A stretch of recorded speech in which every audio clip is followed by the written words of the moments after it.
Welcome to Big Blue Kickoff Live on this Tuesday afternoon. John Schmeelk, Marc Malusis with you. Big Blue Kickoff Live presented by Cadillac, the official luxury vehicle of the Giants. We're here in the Hackensack Meridian Health Podcast Studio. Keep getting better. Moose, it was a free agency frenzy yesterday around the National Football League. Most of the big names off the boards. We're still waiting on Trey Hendrickson. He's one. Rasheed Walker from the Packers, the offensive tackle, is another. But most of the big names have been signed and at least preliminarily agreed to terms with by a lot of these teams. And the Giants, no different. Again, the Giants agreeing to terms pending a physical, according to reports, with Isaiah Likely, the tight end from Baltimore. You have Jordan Stout, the punter from Baltimore. Yeah. Jermaine Illuminar, back in town. Back at right tackle. Which is important. I think you owe me a lunch. I do. Tremaine Edmonds, the linebacker from previously of the Bears, coming over to the Giants. I mentioned Jermaine Illuminar back. And then this morning, Greg Newsome, the cornerback from the Jaguars and previously the Browns.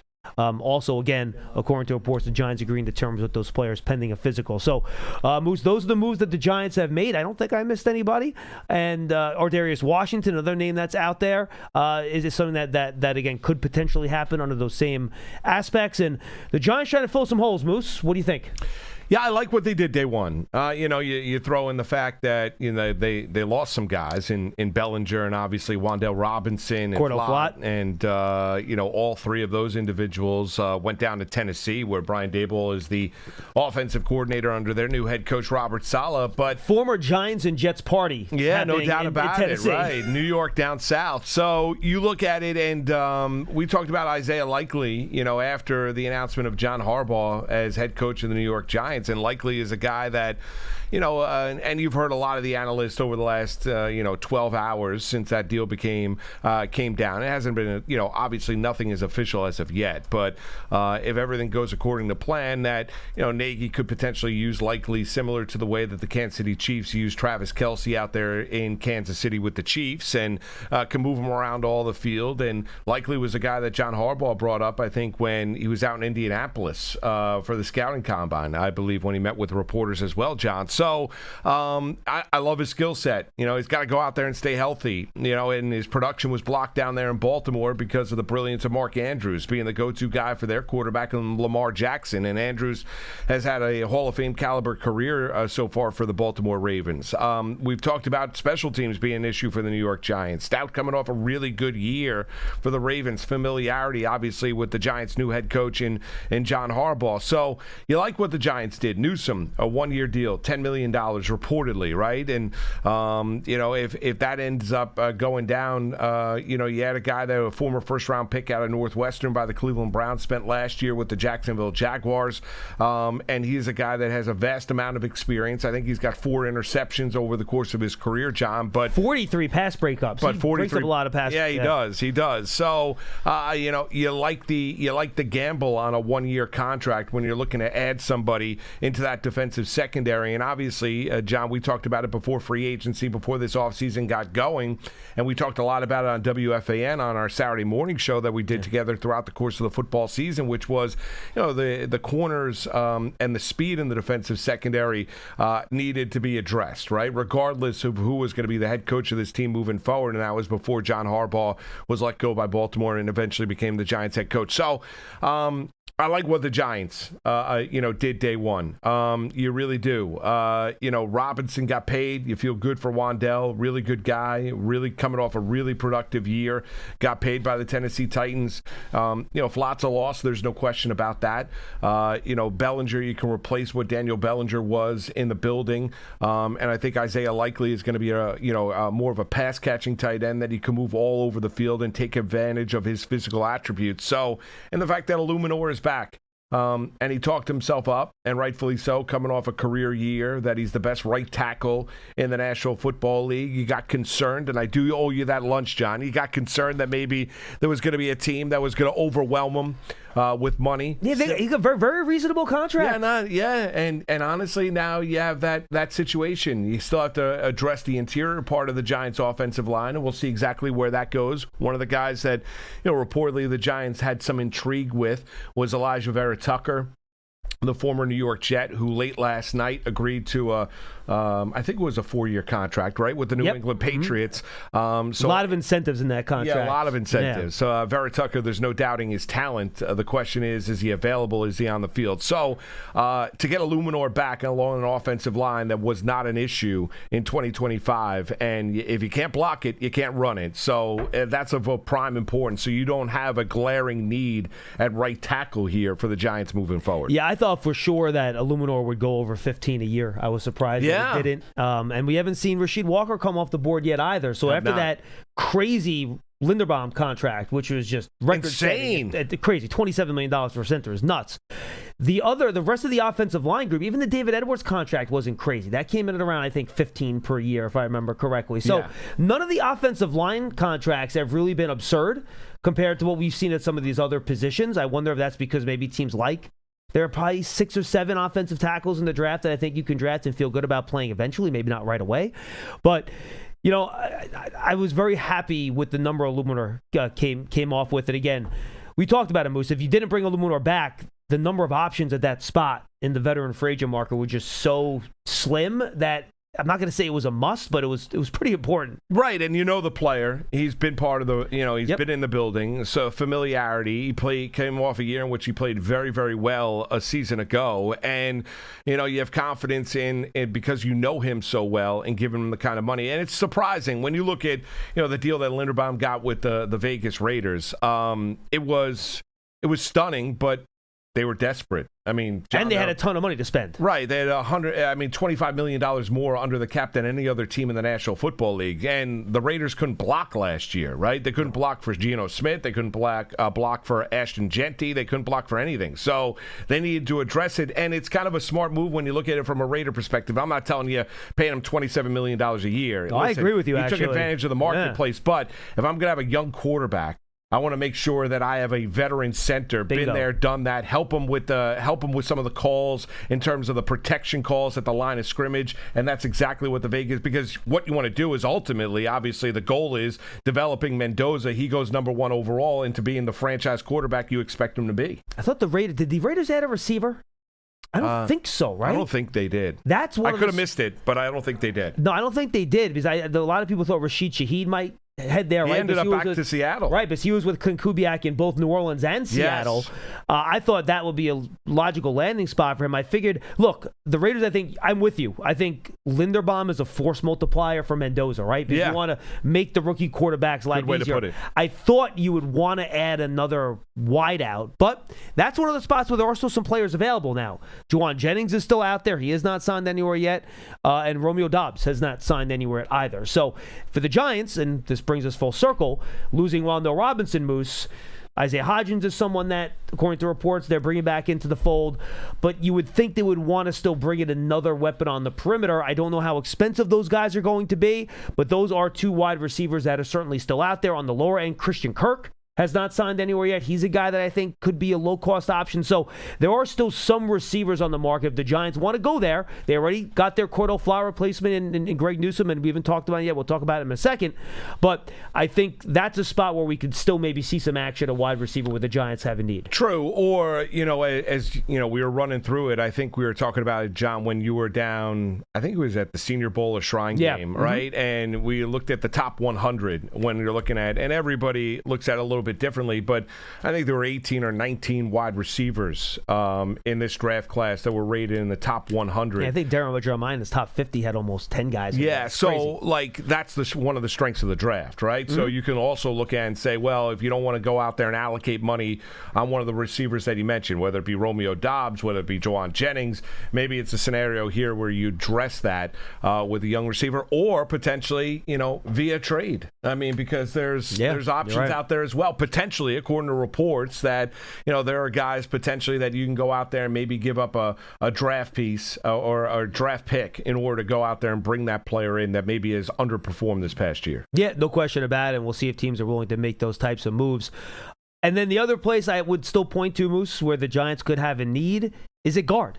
They right now don't have a starting right guard on the roster. Greg Van Roten's still a free agent. They're still in them with guards out there that have not been signed. Wyatt Teller, as of my last look, has not signed anywhere yet. Chris Paul from the Commanders, he has not signed anywhere yet. So there are still a couple of guards out there that if the Giants do want to fill that spot with somebody, you mentioned Elijah Vera Tucker. He was kind of the big fish in that pond. He signed elsewhere. David Edwards, another one that was at the top of that guard market. He signed elsewhere.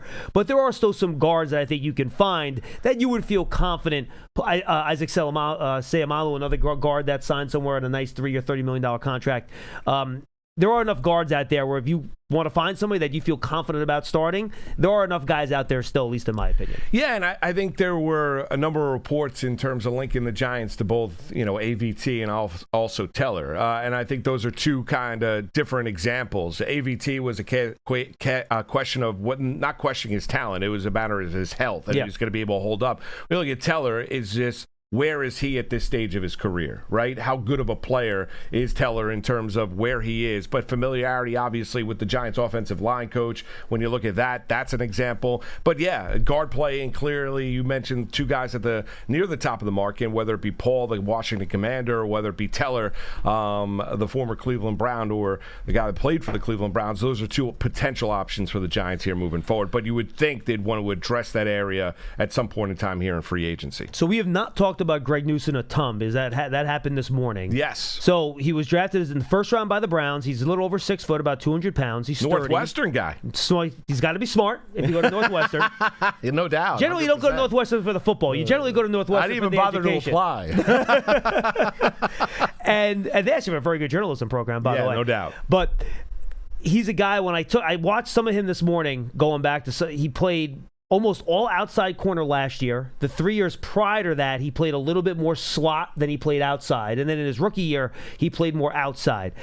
I think looking at when he was good and when he wasn't with some of his tape, he's a guy that likes to be at the line of scrimmage and press. Aggressive. And play man. Yes, very aggressive. I did not like him in off coverage where he's kind of sitting back and waiting and reacting.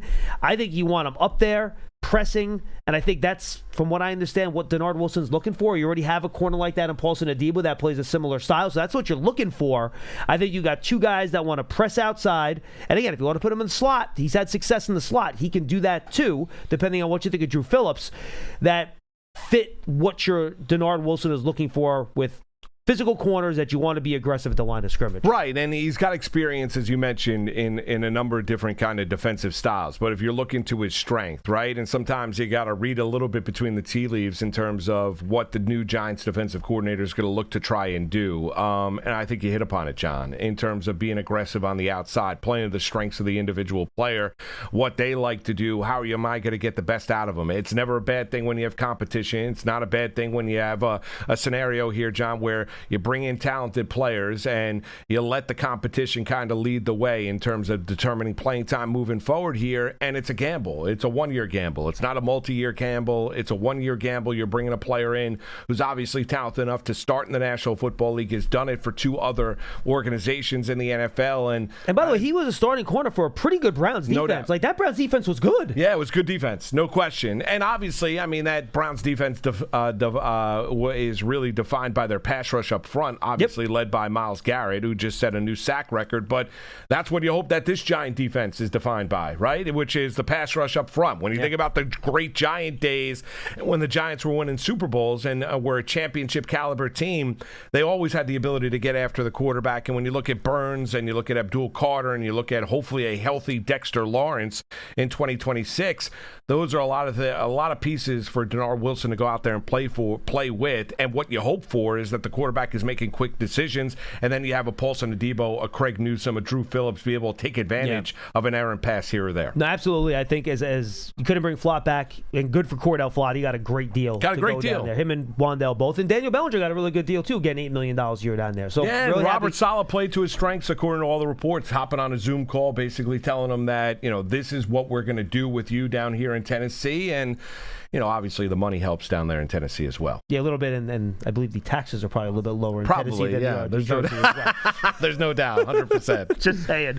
But look, I think Newsome, if you play him in that role, I think he can be good. I think he had more success with Cleveland than he had in Jacksonville. It was actually weird. They did a corner for corner trade in Week 5 this year, and that's how he got. They traded him for basically Tyson Campbell. So it's weird. You don't see many of those corner for corner swaps, right? Which was odd. But I think, what it leads you to believe is when you're looking at the systems that were being played, right? Right. And you look at what Campbell was down in Jacksonville. They looked at Newsome and they said to themselves, "This is a better fit for what we're trying to do down here in Jacksonville." And obviously, after that short run with the Jaguars, he's now left for the New York Giants. Yeah, and again, if you look at the PFF grades, if you put stock into those, a little bit better earlier in his career than later. Newsome. But again, really aggressive player. Like him at the line of scrimmage.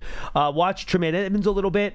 Big, long guy. He's not really a change of direction guy, from what I can tell. Not super twitchy, but man, he is long. He could run with guys down the seam, like with tight ends. He's fast. He's got long arms. He's good against the run. And I think he would still be a member of the Bears, Moose, if his cap number wasn't I think it was like $20-something million this year. Yeah, this is where the salary cap comes into play, John. I don't mean to interrupt you, but the other thing when you look at Edmonds is and I've never covered him on a day in, day out basis, but those that have talk about just how good of a guy he is and how a leader, and you want to set the culture, you want to set the tempo. Obviously, he's never been coached by John Harbaugh, but still, when you look at, when you bring those kind of high character type of guys where it's max effort, love football. I mean, John Harbaugh said at his introductory presser, right? If you don't love football, this is not going to be the organization, because it's going to be football, football, football, and everything you hear about Tremaine Edmonds is, he's still got some game lift in him. Is he the same player he was 2-3 years ago? Maybe not, but it's an uptick for the New York Giants, and he is a guy that is very, very passionate about the sport he plays. And a big physical player. And Harbaugh wants to stop the run. He's a guy between and he can run sideline to sideline too, but he's a guy that I think will give you a little bit more. Stopping the run is key. We talked about that a lot during the course of the season, did we not, John? I think, and we love Bobby Okereke, a good player, but I think Edmonds is a more physical player between the tackle, because he's bigger and he's longer. He's just a bigger guy in order to, I think, execute what Harbaugh wants you to do. And then I watch Likely, man. He is fun. Obviously, we've seen him a bunch on national TV. The Ravens are on national TV all the time. We watch him a lot. But, you're right. Don't look at the stats, because it was depressed by Mark Andrews being there. But he can run after the catch. He can make contested catches. He has to hold on to the football when he's going through the end zone. He's just really good as a flex receiver. And I think, we talked, Moose, and I mentioned this on yesterday's show briefly. For those of you that listen, I apologize for repeating myself, but we wondered with Matt Nagy here, right? Would this look like the Chiefs offense with 3 wide receivers and you're spreading it out? Or would it look more like what John Harbaugh's had before, right? With 2 tight ends and you'd run it that way. If you're going to invest a lot in Isaiah Likely, that probably tells me that him and Theo Johnson being the bigger, more rugged tight end, and Likely will kind of be your 2-headed monster with a lot of 2 tight end sets, with Likely spread out, to you mentioned, playing like Kelsey, right? In the slot, outside, move him around a little bit. While Theo will be more of your traditional inline tight end. Right, and get the one-on-one matchups that you think that he can win, right? That's how Travis Kelsey has made a living and has made a career, and he re-signed out there in Kansas City, a 1-year deal for the future Hall of Famer. But that's what you want to do. You want to have options, right? John, the Giants head coach has talked about a ton of times that he wants an offense that, can be multiple, that can have a variety of different looks. It's not just necessarily square peg, it's not just round peg, round hole, that you want to have a scenario where you can use, and I think Isaiah used guys in a lot of variety of different ways, John. And I think Isaiah Likely is that. I think he's physically gifted, didn't get a lot of great burn, whether it be Andrews or whether it be injury down there in Baltimore. I think there's a lot of tread left on his tires, and I think Isaiah Likely is going to show himself to be Jackson Dart's best friend. Yeah, no, I'm with you. I think he's going to be a very, very integral part of this offense. And decide to go with a bigger... Well, look, we'll see what they do at wide receiver. Maybe they have another big investment in wide receiver. Yeah, maybe they do. We don't know. But for now, it looks like they prioritize the tight end position to the wide receiver position based on what they've done so far. Right, but here's where you need to do. You've got a good young quarterback, that franchise quarterback going to year number 2, and now you've got a new offense, you've got a new head coach, you've got a new offensive coordinator. You want to give them the weapons to take advantage of. And Likely is going to be one of those big-time weapons for the New York Giants. Now, is he Malik Neighbors? No. But when Malik comes back from that torn ACL, and hopefully he's 100% by week 1 of the NFL season, John, he's not that kind of an outside threat. But You can line him up. He could be a huge red zone target. He's made big catches before for the Baltimore Ravens, and he's also a guy in playoff games. By the way, in playoff games, and he's also a guy that you can throw him a short pass, and he can turn a little into a lot. No, you're absolutely right. He's very, very, very skilled with the ball in his hands, and he can make contested catches too. Runs away from guys. No doubt. Very, very. I'm excited about it. I think it's going to be awesome. And I loved Evan Ingram. He didn't work out here. No. He's what you wanted Evan Ingram to be when you drafted him. No doubt. That's like if you drafted Evan Ingram, his skill set, and again, likely hasn't had the consistent production. He does have to do that consistently. And to your point, stay healthy. Evan Ingram had trouble doing that too. But the impact on the game is what you're looking for.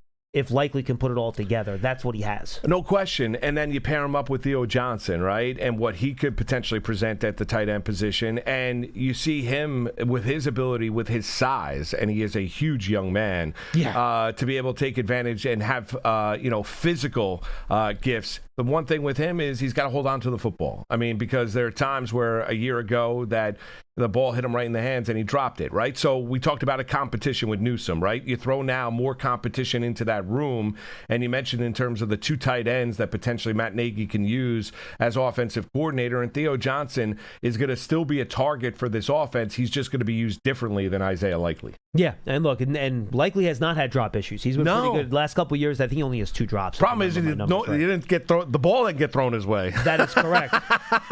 That is correct. Well, I'm sure the Giants will. I mean, look, if you're going to sign to that type of deal, the plan has to be to have him much more heavily involved. Absolutely. So we'll see how the Giants decide to handle that. All right, 201-939-4513. We got a bank full of calls. Let's lead things off with Rob up in Yonkers. Rob, what's going on? Good afternoon, guys. How you doing? What's up, man? What's up, Rob? Just want to got a couple of things on the offense and the defense. Sure. As far as the offense, I hope we get somewhere in the offseason, I hope we get a good number 2 for Malik Neighbors. Who do you want? Rob? I don't care who we get. I really don't have a choice right now. I listen to you guys, so whenever you guys say who that was we your first get, mistake, I basically piggyback off of you guys. All right, fair enough. I appreciate that. Because you guys are very smart when it comes to this football and listening, so I make sure I pay attention to you guys. I like Slayton. He's a good receiver, but half of the time when the ball's thrown to him, everyone is holding their breath, hoping he doesn't drop it because he does have a lot of drops. And that's on the offense. And quick on the defense, and I take it off air. I'm happy, and I still hope we keep Kayvon Thibodeau because I feel we have, on paper, we have the best defense in the NFL. We have Thibodeau on one side. We have Burns on the other side. You have Abdul Carter floating around wherever he wants to be. And then you have Sexy Dexy in the middle. So I feel that hopefully we keep Kayvon Thibodeau and let him retire here. Now, take it off air. You guys have a good day. I appreciate it, man. And by the way, I should bring this up. He mentioned Kayvon Thibodeau. All of a sudden, that 1-year, $15 million fifth-year option looks like a damn bargain after seeing what Odafe Owe got and Boye Mafe and the Jalen Phillips contract. Holy Toledo. $30 million a year. For a guy that's never had, 6.5 sacks was like his highest sack total? I mean, what, are you kidding me? Yeah, but that's what free agency is all about. I mean, desperate times call for desperate measures, and the Carolina Panthers are looking for an edge rusher, and they go out there and get the former Dolphin, former Eagle in Jalen Phillips.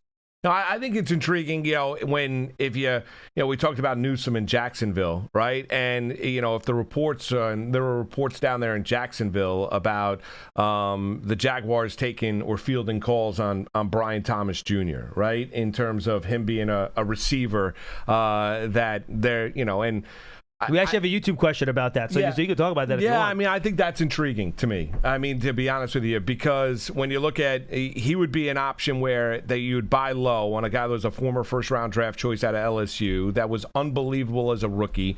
He was great when Mac Jones was the starting quarterback down there in Jacksonville. He hasn't really had great connectivity with Trevor Lawrence down there in Jacksonville. There were a number of teams that called the Jaguars at the NFL trade deadline that were interested in potentially adding him. It's a buy low scenario. Came off a year in which he suffered a high ankle sprain. I think he only had 740 yards receiving on like 48 receptions. When you're looking at. Speaking of drops, a lot of drops, especially over the middle. So if you're looking to kind of look at a guy that's clearly talented, and I don't think what he did his rookie year was an outlier. No, I don't think so either. I agree with you. He would be a guy that if I'm an NFL team looking to address the receiver position, and mind you, he's still under his rookie contract. Mm-hmm. He's still got 2 years left on that, and then you have the fifth-year option as well. Like, that's a scenario where if I'm an NFL team, if they're taking serious calls on Brian Thomas Jr., that would be one I'd be really intrigued by. Yeah, I do wonder what their version of buying low is. That's true. Like, would pick 37 do it? Like, I don't know. Like, if I'm Jacksonville, I'm asking for a 1. This is a guy as a rookie had, 1,300 receiving yards? 1,300 receiving yards. Now, I don't think you're getting a top 15 pick. Let me ask you this. Would you give up a second-round pick for him? Yes. I would, too. In a second. Yeah. I won't even think twice about it, which is why I think Jacksonville's going to want more. Yeah, no, I get it. I understand, but it's something that, that right around the NFL trade deadline, there were a number of teams that called, and the Jaguars weren't even thinking about trading him, right? And now they've seen what Jacoby Myers has been so good for them. So good. And he's got that connectivity with Trevor Lawrence, right? And you have Travis Hunter there, too, right? Right. So you got Travis Hunter, who had a season lost. He suffered the knee injury, was done for the year. So now you look at it, John, where if they are willing to listen and it doesn't cost me a first-round draft choice in order to go out there and get him, I'd be real intrigued with about the former LSU star. Yeah, you know what? I'm going to see if I can bring up the full draft order here because this interests me now because I think when you look at it, just 1 through 32. I guess I'll look at that first. Like these teams that are really good, right, and are picking at the bottom of the first round, that to me is interesting for teams that maybe could have put a good package together. The Niners, they signed Mike Evans. They signed Mike Evans. Thank you. So they wouldn't be in the mix. No. Texans have plenty of wide receivers. Rams are good. Like if you're the Broncos sitting there at 30 and you're looking for a receiver across from Cortland Sutton, and you could offer pick number 30, wouldn't you think about that? Dude, if you're the Patriots. No doubt. 100%. I mean, to try to put him with Drake May? Yeah, no doubt. I would trade the 31st overall pick in about 2.5 seconds 100%. to get Brian Thomas. Yeah, I would as well. And how about the Chiefs? If you're the Chiefs, would you consider? I mean, their first-round pick's a little too high for that. They would have to figure that. I'm used to them picking at the end of the first round. They're like in the top 10 this year. Yeah, they're in, 9th overall, I believe, when you're looking at Kansas City. I wouldn't do it, but I understand it. But if I'm sitting there at the bottom end, I think you target one. The Patriots, to me, would be an intriguing one, given the fact that they let go of Stephon Diggs. They're looking to add some weapons to the outside to make that offense even that much more explosive. Now going for year 3 for Drake May, that would be intriguing. But we'll see if how appealing Brian Thomas Jr. is to the New England Patriots, and we'll see if some of the report. And sometimes there's a lot of smoke out there, John. Yeah, correct. It might be nonsense. It might be complete and utter nonsense in terms of how willing are they to move on from a really, really talented wide receiver who had a bad year too. You know what would be interesting? And I just see the name of the team here. What if they did some type of Brian Thomas, A.J. Brown swap? The Eagles. Howie Roseman spinning a little magic. Because obviously they would want to replace A.J. Brown with a good player, right? No doubt. And then you have the Jaguars. You get another good receiver back. Yeah. You can make him happy with the money or whatever it is that would make A.J. Brown happy. If anything can make A.J. Brown happy. And then the Eagles get a low-cost wide receiver for a team that's up against the cap. Just saying. That's up against the cap. That would be. I don't know how you can work that out money-wise with A.J. Brown's contract and everything, but I don't know. That could be interesting. And Brown's a guy that, even though the Eagles continue to go out there and deny his availability, A.J. Brown clearly one of those veteran wide receivers that if you're a winning team, he's still a big-time player. Not that I want Brian Thomas in Philadelphia. No, I would very much like to avoid that. But I was looking at the draft order. I saw Philly, and I'm like, well, Howie Roseman's he could get frustrated creative. that he doesn't get thrown the ball. You have the SEC, you have the Devonta Smith. Right, exactly. A little LSU, Alabama friction. It'd be perfect. Thomas will be like, get me back to LSU. Correct. All right, let's go to Marcus in California. He's up next. Marcus, what's happening, man? What's up, guys? How you doing? We're good. Good, Marcus. So I'm really glad we got Illuminor back. I think that was probably our best signing. I hope the other guys are superstars, but I'm not going to pretend to know what they're going to do. Well, Marcus, I would just say this, Marcus. I would not throw the word superstar around. I don't think there were maybe 2 or 3 free agents available, period, that you would consider potential superstars. I think if you're paying guys in the range that the Giants paid guys and you're getting good, solid starters, I think it's a win. And I think that's what you're looking for. John, I'm a delusional fan, and I want all 53 of our players to be superstars. I believe in them all. And I am a wet blanket, Marcus, trying to calm everybody down. I get it. So Brian Thomas Jr., since you guys brought it up, don't forget the Chiefs have 29 overall. Yeah, they do. They could definitely give that one up. Oh, that's right. I forgot about that. Good call. Yeah, what do you think about maybe swapping first pick with Jacksonville and the Giants and getting BTJ? I think I would be open to that, but I wanted to ask you guys, as fans, post-combine, who do you want the Giants to draft? Not who you think they are, but who do you want them to draft? I selfishly still want Carnell Tate, but I know Sonny Styles is the guy. If you do take Carnell Tate, there is some big, strong, fast corners in this draft. And, I mean, they're big and they're fast. But I also think we need a guard in the second round. Or if you take Styles, I think you have to take a wide receiver, right, in the second round, most likely. But just as a fan, I'm just wondering who you want them to draft as post-combine. And I know we're all going to change it throughout the offseason a million times. Yeah, but first of all, I mean, the corner class in the second round. Yeah, I think the corner class in the second round could be a sweet spot. I would not pick a guard at 5th overall. I would not go there. Carnell Tate would be someone that's on my radar, but I'm sticking with Ohio State. Just whichever guys are left from Reese, Styles, and Downs. Just give me whichever one of the 3 guys is still there, and I'm happy to draft any of those 3. You get concerned at all with Downs about the reports about his knee? I've heard enough people refute that report to not worry about it. All right, so I mean, and I wouldn't disagree with you. I think if I'm sitting there, and Sonny Styles might not be there with the 5th overall. That's what I said. Any one of those 3 Ohio State guys, whoever's left. If you're looking at Caleb Downs, drafting him 5th overall, I'd be all for it. Football IQ, the glowing accolades. You can move them all around the field. You can be really, really creative with it. He's a ball hawk. He's just a playmaker, and you need a lot of those guys in the National Football League. So, don't disagree. The concern you'd have is if all 3 of them go off the board after Mendoza goes 1st overall. I would be tempted by David Bailey. Yeah. Just because I think he's a really good player. Yeah. He would be my best available player left on the board. I would probably end up picking Tate in that situation. You might be right. I mean, maybe Mansour Delane, but they just signed Newsome, so corner's not as much of a need now. Not as much of a need. I'd be interested if Bailey is that much ahead of everybody else. I think you let the board lead the way. Yeah, I would have no problem in that situation if you decide to take David Bailey. Yeah, I would have zero issue with that. That's where I would probably go if it plays out that way. But I mean, that's worst case scenario. But you have to have those kind of conversations before you get to the opening round of the NFL draft. Yeah. All right, well, that's good. It's funny because I remember, John, I told you any of the 3 guys from Ohio State like a month ago, and you were like, are you talking about Styles? And I was like, nope. And then now it's Sonny Styles is the best one coming out of Ohio State. All right, thank you, Marcus. Good job, guys. Talk to you in a few days.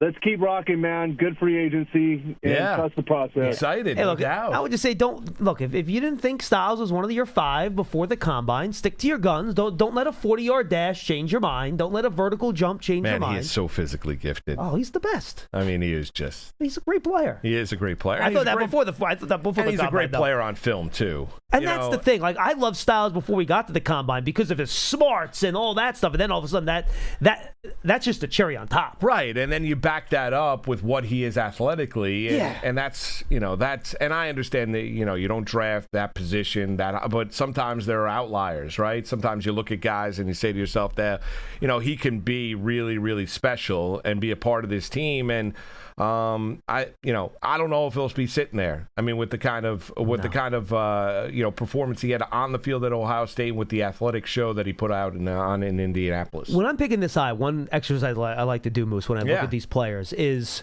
all right, how can this player fail? Right? So you look at the players. All right, that's a good one. Good way to do it. What do I see in this player that worries me to the point that it's not going to work out? And I look at Sonny Styles' profile. Where's the hole? What's the weakness where I think this now might he not end up being a superstar? Sure, it's hard to be a superstar in the National Football League. But what's the scenario where he at worst is not a plus starter?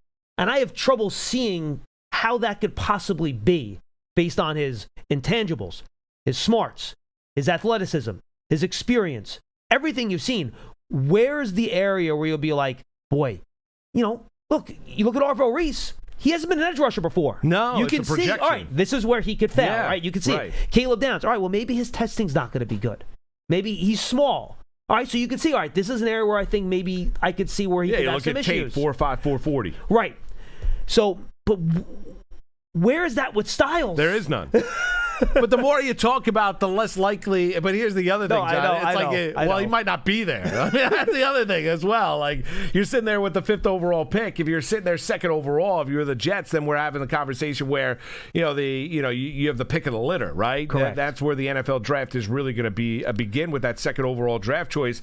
I don't disagree with you about Sonny Styles. Like, I really don't. If you're looking for somebody that would be a plug and play guy, athletically can go out there and play the position, really well coached, played for Patricia, a former defensive coordinator, head coach in the NFL this past year for the Ohio State Buckeyes. There's nothing not to like. You watch him on tape, you watch the motor, you watch the physicality, you watch his athleticism.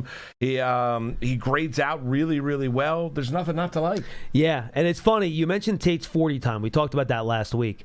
So NFL put out a new website, NFL IQ. I haven't had a chance to kind of dive through it yet. It's public facing. You guys can go to the website. It's there.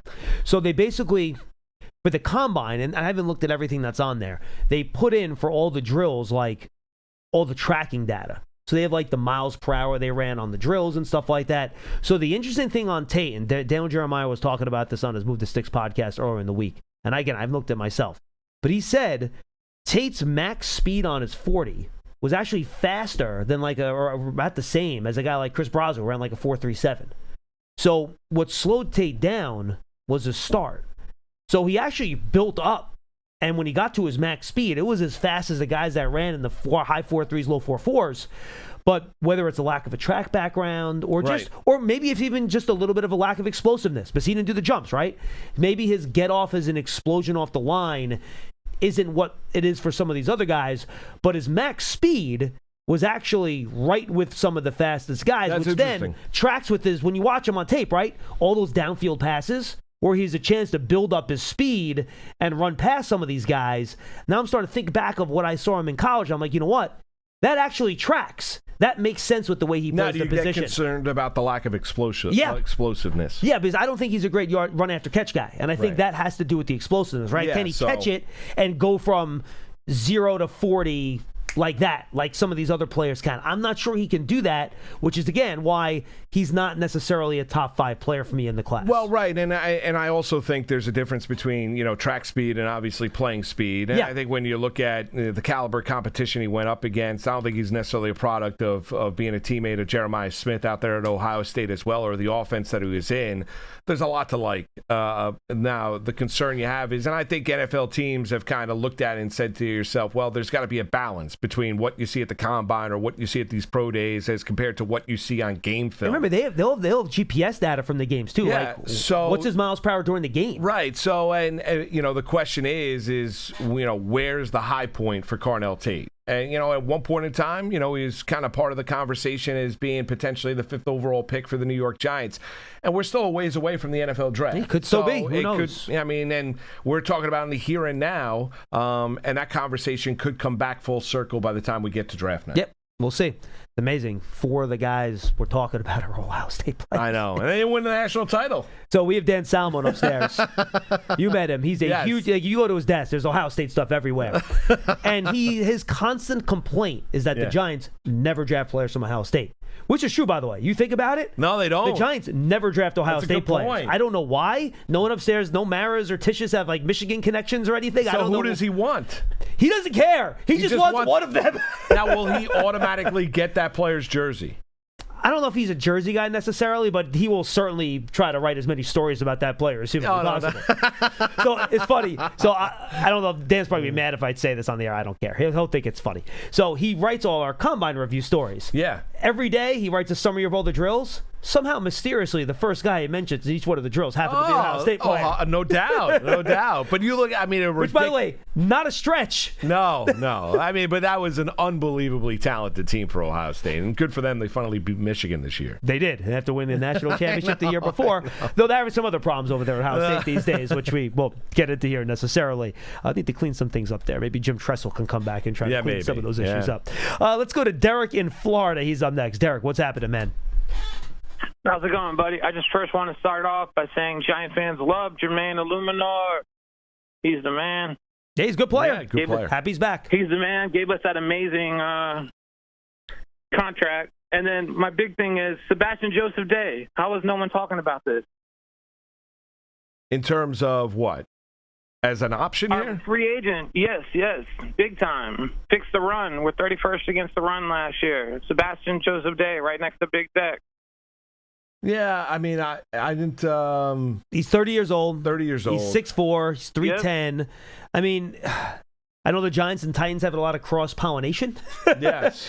in recent years. Former Rutgers Scarlet Knight. Oh, is he a former Rutgers guy? I didn't realize that. Yes. I mean, I honestly, I have not done a deep dive on him, to be honest with you. Our DC now.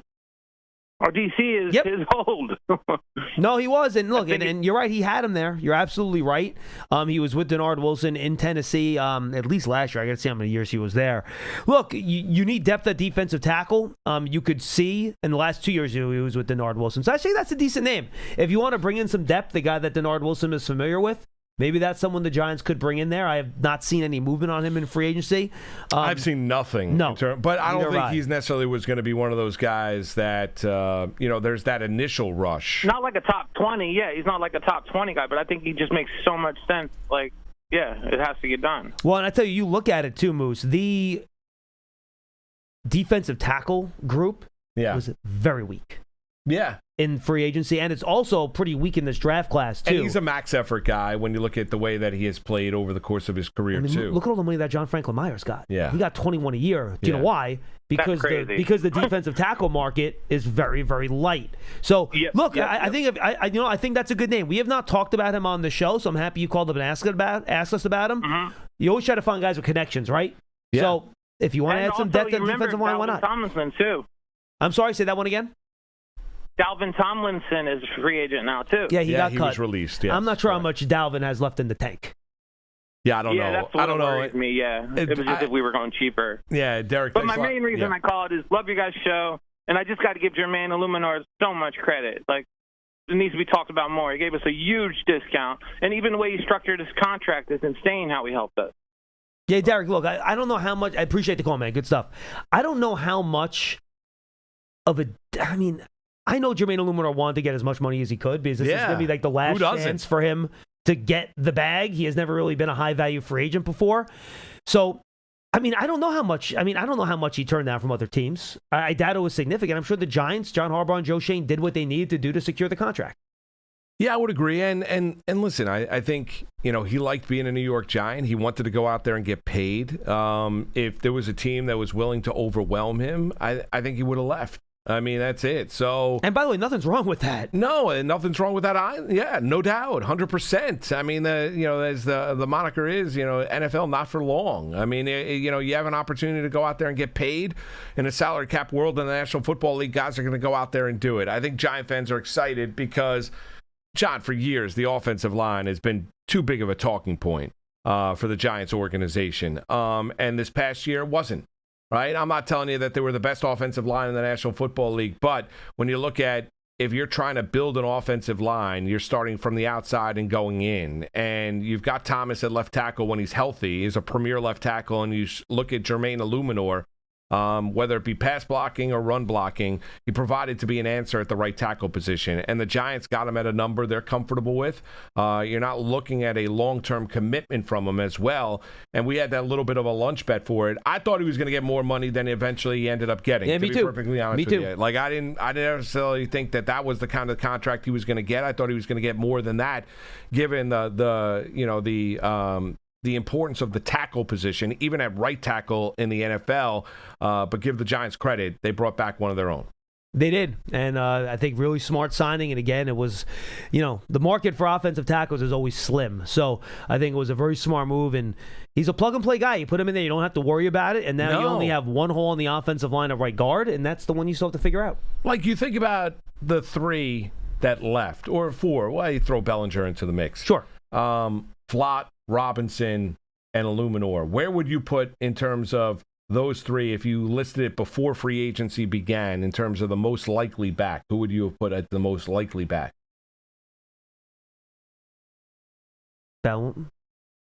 Bellinger, I guess, maybe. Just because he's the least amount of money, it would have been easiest to re-sign. But other than that, I would have went Illuminor. You would have went Illuminor. I would have. Yeah. Just because, again, I think you can find the receiver if you lose Robinson. Yeah. And Flott and Illuminor would have been close for me. Because I didn't think Flott would get to 15. I didn't think he would either. Which is a good deal for him. Happy for him. No, it's great. But I mean, it is. I mean, and it's a lot. The Giants wanted him back as well. It's a lot. It is. And I think, Robinson was a guy coming off a career season that I think, the Giants kind of, from all reports, went into it, with the expectation that there was a good chance they were going to lose him in free agency. And look, we thought that's where Robinson's number would come in at. I mean, I think Albert Brewer had it this morning. When the first reports come out, it's always the inflated agent version of the contract. Yes. Where it's like $10 million more than it is because there's all these crazy incentives that, every possible incentive, the agent counts that in the total amount of the deal. It came out closer to like 17.5, I think, give or take. I think it was 4 years. 70? No, it was 4 years 80. I got to look at it again. Brewer had it in this thing.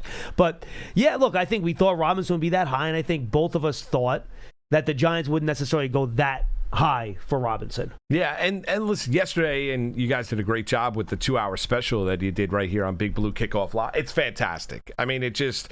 with the amount of moves that were made in the National Football League across the sport, not just, teams leaving teams, guys re-upping with teams, trades that went down, Cowboys trying to address their pass rush, so the Green Bay Packers were active, the Raiders, as you would expect, were active. I mean, it was just and now we've had a little bit of a lull here before we get to the ramp up once again in the NFL. But free agency got going with a bang. Yeah, so it's 4 years, 70 is the true value of the contract. So that's just under 18 a year, which is still a good number, 17.5 if you want to get technical about it. $12 million signing bonus, 37 fully guaranteed, $38 million over the first 2 years, $15 million in 28, $17 million in 29. So good. That's about where we thought it'd be, around 18 a year. So. Yeah. I mean, and listen, guys want to go out there and make their money, and you don't fault them. And you got to place an importance in terms of saying to yourself, okay, well, if we lose this production, how do we replace this production? Where are we going to go in order to go out there and do that? Yep. What are we comfortable in paying?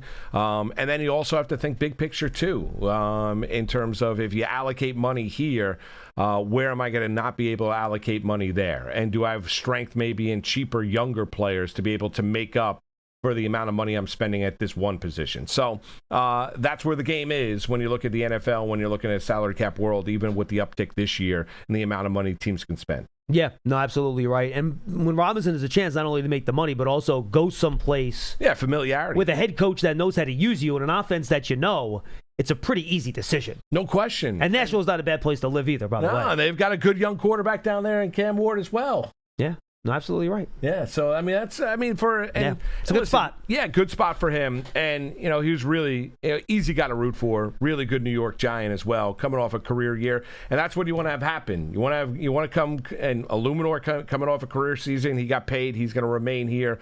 Wandale Robinson coming off a career season in which you can use him in a variety of different ways, and he got the contract he was looking for. Unfortunately, not here from the Giants, but with the Tennessee Titans. Yeah, man, happy for both those guys going down there. Should have a lot of success. All right, let's go to our buddy Big Ed in Maryland. Ed's usually super optimistic. I can only imagine. You must be absolutely simmering today, Big Ed. What's up, guys? You know I'm crazy. Ain't no telling on this one. But okay, just refresh my memory. Okay, who's the 4 teams that picked before us? Not the Raiders. No, the Raiders got first. Who's second and third? It's the Raiders, Jets, Cardinals, Titans. Right? I have that right? Yeah. Okay. All right. Raiders just got Genty on the last draft, so he's a good running back, so they won't need him. They're taking Mendoza one. We can put that in. Right. That's good. Yes, that's good. So who should really seriously go number 2? What is their serious need? I think you're looking at edge rusher. I would say I think let's safely put Arvell Reese in number 2 to the Jets. Want to say that? Yeah, okay. Sure. Yeah, that's fine. Because Quentin Williams just signed to somebody else. I think he just went to Cleveland. Well, I think I just saw that. He was traded to the Cowboys last year. I mean, Quincy Williams. Quincy Williams. Yes, correct. Quincy Williams. Yes. Okay, so what's the next team? Cardinals. I think you could be looking at an offensive tackle there. You could look at. I think Sonny Styles is an option there. Yeah. I don't think. Go look at a lot of options. I don't from think the Chiefs. They need a backup quarterback. They need somebody solid. Big Ed. There is no quarterback going to 3rd overall, so you can throw that out. Okay, cool. All right. So what about the team that's right before us? What would you say their biggest need is? I think Robert Saleh is going to want a defensive player. That would be my guess. Okay, though honestly, Big Ed, I have to look at the Titans free agency haul because they've signed like 8 guys, and it's a lot of guys, and I need to see how that kind of resets the needs. That's fine. But see, here's the thing. If we're there at number 5, and you want to make up for that Saquon situation, you better sign Jeremiah Love. Oh, and not Jeremiah, be there playing you around go. one single bit. John, I saw him. You was at the combine. I saw him. I saw just a little bit of highlight. And I know Paulie saw it too. And I know y'all went, oh my gosh, if we get this guy at number 5, I know y'all want Styles. I heard about him. He good. He's fast. Good grief. Whew. But Jeremiah Love, you want to make up for Saquon? Get Jeremiah Love. The key to us getting back winning big is that running game. Big Ed, hold on. Big Ed, I got to ask you a question. Hold on. I want to ask you a question. I want to take us back in time for a moment to the year of our Lord 2018. All right? From 2018 to 2021, the first 4 years of Saquon Barkley's rookie contract. Can you tell me how many games the Giants won in those 4 years? Not many, man. I, for one, and look, I love Jeremiah Love. He's a great player. If the Giants end up picking him, he's going to help the team. He's going to help Jackson Dart. I got no problem with it. But I'm not in favor of reliving the offseason of 2018, which was a lot of angst for us here on Big Blue Kickoff Live. I don't want to go back there again. So I'm going to avoid the running back in the top 5, myself personally. And again, if the Giants want to go there, he's a great player. I have no problem with it. It's just simply a personal preference of mine. I don't want to go back there again. I'm happy with my running backs. I like Cam Scatterbo. I like Tyrone Tracy. Devin Singletary's back. I'm happy with those guys. I don't need to add another one at that spot. Yeah, but it's intriguing when you look at the talent of Love. I know. He's great. That's it. Exactly. And when you look at the separation between Love and every other running back in this draft class. If we don't replace – see, it's the key for us is the running game, not so much the passing game. Now, you don't like Cam Scatterbo? Look, it's a key part of this. Malik got to get healthy. He has to be healthy game 1, like of course. Man was saying. Yep. So, but who's on the other side of it than Darius? You see what I mean? And then we got I have no problem adding a wide receiver. Jalen is playing suspect, but he should be coming back to be better because the thing about this coming season, the most important thing about one of my favorite coaches, that's right, Mr. Harbaugh himself, he's going to be serious about his football. He's already made that perfectly clear, so I expect to see just that. But the biggest thing is preparation, because I'll tell y'all this what happened, right? So back when the championship Sunday came, right, it was the Rams, Seahawks, Broncos, Patriots, right? Right. So I looked at all 4 teams, and I was like, okay, which team should win it all at that point? I picked the Rams. Yeah. The reason why I picked the Rams, because the Rams was the most explosive, not just on offense, but also on defense. They was very effective and on point. They Matthew was Stafford helps too. They stayed with them, right? Yeah. But guess who was ended up being the most prepared team of all? Seattle. Well, Seattle. Listen, look, Big Ed. I mean, the Rams are having an unbelievably long offseason. Thanks for given the fact of how they fell in that NFC Championship game, and they would have beat the New England Patriots a little bit differently, but they would have beat the Patriots in the Super Bowl as well. And I think we said that whatever team got out of the NFC, you can take one more. No question about it. And listen, what made them so explosive when you have Puka Nacua and you've got Devontae Adams at the receiver position? Yeah, they're pretty good. I mean, they are pretty good. So, listen, I think Ed brings up a fascinating talking point when you look at Jeremiah Love, because I do think he's the big curveball in this draft class. As we talk about the edge rushers and we talk about the Ohio State contingent and we talk about the offensive tackles, the question is, he is so good. What team looks at him and says, he's that good of a football player? That's the point. The revitalization of the running back position in the NFL the past couple of seasons. How high is Jeremiah Love going to go? I think every NFL team is going to look at him and say, he's great. I mean, he's great, and he's going to be near a lot of the top of the draft boards. The question is, how early is too early to address running back, John? Now, I'm going to argue against my personal preference here. Not just how much better he is in the next best running back, Moose, which you said. How much better he is than the best wide receiver in the draft. Yeah. Like, he's the best offensive weapon in the draft. He can catch it. He can run it. He's the best offense. He's the most explosive and best offensive player, skill position-wise, in this draft class. And frankly, it's not very close. And people were, and I wasn't out there in Indianapolis, John, but, watching from afar, people were basically falling over themselves with the way that he was able to run routes. Yeah, absolutely. Mm-hmm. And at his footwork. And he did all the wide receiver drills after the running back drills. Right. So he did everything, and everyone was like, he was unbelievable. So, and here's the thing that you look at where you say to yourself, all right, well, is he so intriguing of a prospect? And I can use him in a variety of different ways, not just as a traditional running back, to where he gives me a true weapon that not many other teams in the National Football League have. Pearson, you weren't with us in 2018, were you? I'm having a sense of deja vu, because this literally is the exact case that Paul Dottino made to me about drafting Saquon Barkley. Did he say the same exact thing? Dude, and Lance too, both of them. Yeah. Literally verbatim, and you are putting me in the time machine. Oh, there you go. And you're having PTSD. And I'm starting to get the shakes. No, but look, it's a logical case, and I can't argue with it. He's that good of a player. So you hope that I'm not going down that rabbit hole. But you're right. It's a good point. It's a good point. Well, I can't argue with it. And the argument against it is the one that you mentioned, is that the room is strong enough. With Scatterboo and with what you have there, coming off the ankle injury, with Tracy, I mean, the room is good enough. They might not have the exquisite talent of Jeremiah Love, but I'm going to be good enough in that room to get what I need from in the ground game, where I do not need to go out there and make, say, a luxury pick in Jeremiah Love. Now, I didn't bring him up when we got asked the question previously. Yeah. What do you do if all three Ohio State players are gone? Yeah, that's a great one. Then that's when Jeremiah Love enters the chat, even for me. Yeah. Well, right, and then you might be in the position where if all three Ohio State players go, which team would be willing to move up and give the Giants, say potentially they have no interest in drafting Bailey because that's not an area of need. Would there be a team willing to move up to go get Bailey? Even if it's just like one or two spots, you can pick up like a 3 or something like that. Right, or something of that nature, right? That's a good point. Or is there a team, right? And we talked about when the rumors were coming out of Indianapolis about the Giants having a great affinity for Jeremiah Love. Is that a smokescreen to say, well, if you really love the Notre Dame running back, you need to go up to 5 in order to get him?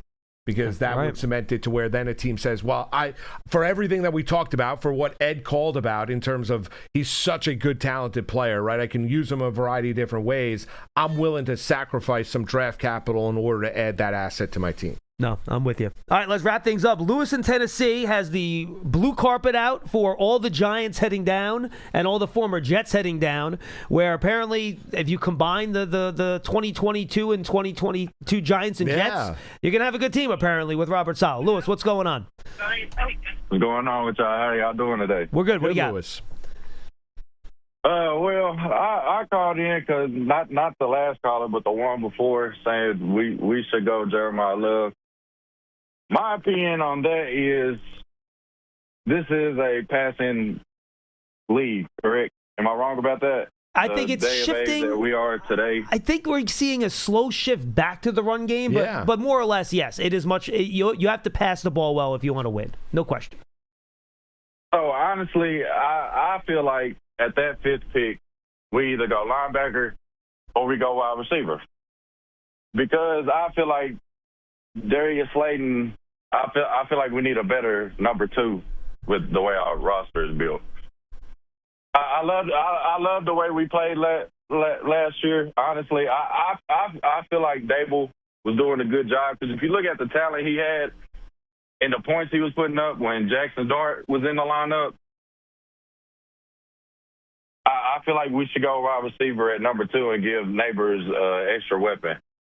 No, look, Lewis, and appreciate the call. We're up against it at 1:30 here.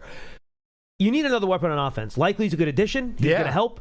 But your third wide receiver is now, Isaiah Hodgins? Yeah, it's not good enough. And who knows what Neighbors' health situation is going to be. So, yeah, I think we'll see another wide receiver, Moose, on this roster, I'll say by May 1st. Yeah. That's a significant addition, whether it's in free agency or the draft. Right, and you can address the receiver position. It doesn't necessarily have to be 5th overall. You can address them early on in that second round as well. Oh, there'll be plenty of wide receivers at 37. Yeah, so like that's the other option as well. So the question is, you want to get that pick right. So we'll see. We're early on. I mean, the new league year doesn't get going until tomorrow, John. So, and these deals that have all been reported on, and everyone's got to pass physicals and everything like that, and all the speculation that's out there and things that have been agreed upon will start to become official. But we are a long way away from this NFL offseason being over to where you have a true picture of where your team is standing before you get ready for the opening round of the NFL draft. I know Paul mentioned this yesterday, so did I. Well, we will. Let me try to get that one. We will be with you. See, I'm still the shakes from all the 2018 talk. Yeah. We will Jeremiah be with Love. you Jeremiah Love. I'm going to text you later, Jeremiah Love. It might actually be worse if you test me Saquon. I'm not sure which one will be worse. Got some news. Oh, what do we got, Pearson? Mike Garofalo tweeting the Giants are bringing back Michael McFadden on a 1-year deal. Oh, there you go. Great. According to reports, pending a physical, the Giants agreeing to terms of Michael McFadden. They need a second linebacker. Yeah. They need to fill in next to. I think he was that's a big really loss good after he got hurt in the Washington game. No, he was, and the Giants felt that over no the course doubt, of the 100%. year. No question about it. Wow, you remember the game they got hurt in? I remember that. Yes. That's a good job out of you. By the way, we had a couple calls about the Combine, so looking forward to just the ticket. Elevate Experience delivers VIP access to the world's biggest events. From the Super Bowl to NASCAR to PGA Tour tournaments, don't just attend. Elevate the experience at elevateexperiences.com. All right, so tomorrow, as I was saying before when I couldn't get my words out of my mouth, 4 p.m., start of the league year. We're going to have Big Blue Kickoff Live at that time. Instead of at 12:30, we'll do it at 4 when these things start becoming official. Paul Dattiu and I will join you right here in East Rutherford, New Jersey. Until then, for Marc Malusis, I am John Schmeelk. Big Blue Kickoff Live was presented by Cadillac, the official luxury vehicle of the Giants, right here in the Hackensack Marine Hill Podcast Studio. Keep getting better. We'll see you next time, everybody.